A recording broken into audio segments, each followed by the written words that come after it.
नारायण राणे उपमुख्यमंत्री देवेंद्र फडणवीस यांच्या भेटीला पोहोचलेत। नारायण राणे सह्याद्री अतिथीगृहावरती दाखल झालेत। नारायण राणे देवेंद्र फडणवीस यांच्या भेटीसाठी पोहोचलेले आहेत। नारायण राणे उपमुख्यमंत्री देवेंद्र फडणवीस यांच्या भेटीसाठी पोहोचलेत। केंद्रीय मंत्री नारायण राणे सह्याद्री अतिथीगृहावरती दाखल झालेले आहेत। फडणवीसांच्या भेटीसाठी त्या ठिकाणी पोहोचलेले आहेत।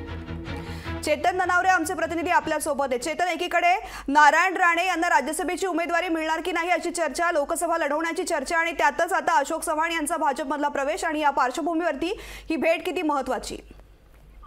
निश्चितच आपण थोड्या वेळापूर्वीच जी बातमी होती की एकंदरीत केंद्रीय नेतृत्व जे आहे भाजपचं त्यांनी याआधीच स्पष्ट केलेलं आहे की यापूर्वी जे राज्यसभेवरती नेते आलेले आहेत आणि त्यांना केंद्रात मंत्रीपद दिलेलं आहे त्यांनी लोकसभेची तयारी करायची आहे आणि त्यानुसार आता नारायण राणे नेमके कुठल्या लोकसभा मतदारसंघातून निवडणूक लढणार की आपल्या राजकीय फुलस्टॉप देणार या संदर्भातील चर्चा या बैठकीत होऊ शकते। उपमुख्यमंत्री देवेंद्र फडणवीस यांच्यासोबत सह्याद्री अतिथीगृहावर नारायण राणे यांची भेट आता सुरू आहे, चर्चा सुरू आहे।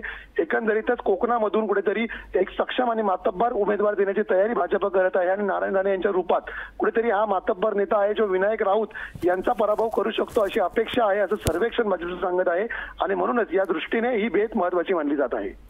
निश्चित चेतन, नारायण राणे यांच्यासोबत आणखीन कोणी उपस्थित आहे या बैठकीसाठी देवेंद्र फडणवीस यांच्यासोबत? निश्चितच देवेंद्र फडणवीस यांच्या काही शासकीय बैठका सह्याद्री अतिथीगृहावर अपेक्षित होत्या, त्या दृष्टीने हे नियोजन होतं आणि त्याच दरम्यान ही भेट होत आहे। त्यामुळे तुर्तास तरी नारायण राणे हे एकटे देवेंद्र फडणवीस यांच्यासोबत चर्चा करत आहे। त्यामुळे या दोन दिग्गज नेत्यांमध्ये तर नेमकी काय चर्चा होते हे थोड्याच वेळामध्ये स्पष्ट होऊ शकतं। मात्र राणे हे लोकसभा मतदारसंघासाठी कोकणातून कुठेतरी लढवले जातील, त्यांना उचलण्यामधून असं तरी भाजपच्या सूत्रांकडून समजत आहे।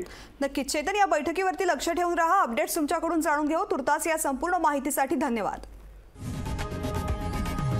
लोकशाही मराठी ऐका, पहा, जागरूक रहा।